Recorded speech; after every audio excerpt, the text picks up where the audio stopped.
Your name is Theo Makombe. That's how we say it. How do you say your whole name? That is perfect. Theo Makombe. Okay, when you are from Rwanda. Yes, I'm from Rwanda, East Africa. Okay, you have written a book called The Race for Life, and it kind of tells your life story about how you were a child when in Rwanda they had the genocides, and you survived. Tell me a little bit about that. Well, I don't even know if I survived. You're alive. But the truth is, there is no way to survive. It is only a story I tell of what God did, because there was no part of me. I was running in the circles every day, and that's what, writing a book, I was more pushed, to tell people a miracle that happened to me, because I didn't do nothing to survive, yet I survived. It was a miracle every day. So I think that's what genocide is all about, because we were supposed to all die. That was the plan, but few survived. So I believe there was a seed God is trying to save for our people, so we won't perish for good. Yeah, genocide is started in 1994 and was prepared by government, and the whole government was one tribe, and the one tribe was supposed to eliminate the other tribe.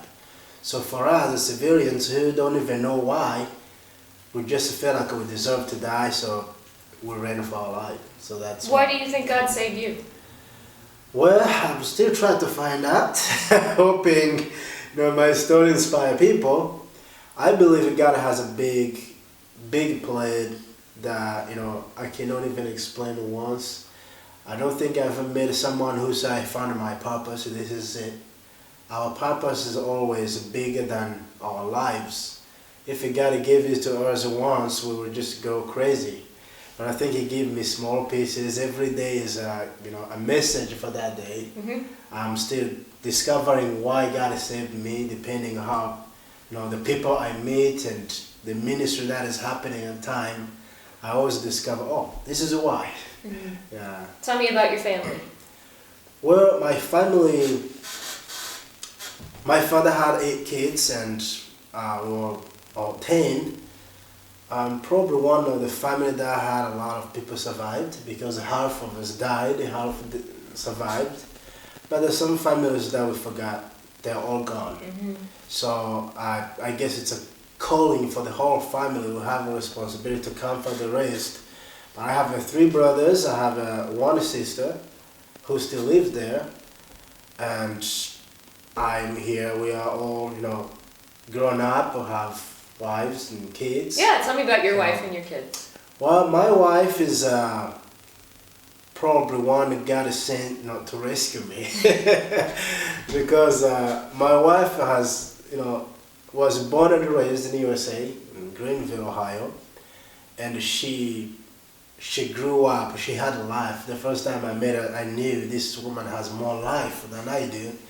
So basically, we got married, because we met on the mission field already, but I had to watch her every day, the way she lives her life. Then I would copy, because my life was somehow gone. I had to start a new one.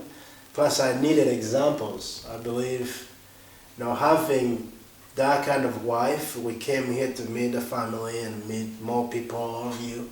So you've been teaching a lot of things. Just watching how people live and say, I wish we could live like this back home. So there's something that died inside of us we have to revive every day. Yeah, that's my wife, Bree, and we have 4 kids. And we always, every morning I wake up and watch those kids. I never, I can't help to think, God is multiplying. Everything is changing, and this is like a revolution. It's something good that came out of it. Theo, you and Bree want to go back to Rwanda. Yes. Tell me about that.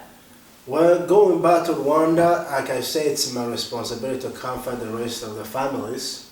I think I have more hope than the rest of them, because I have traveled the world, I have been blessed, and having all this knowledge, it is a big responsibility to help people because they're still living in a state where I used to live thinking I was dead.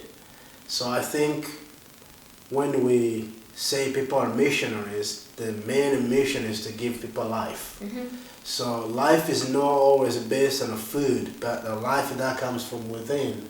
These people needed so much hope.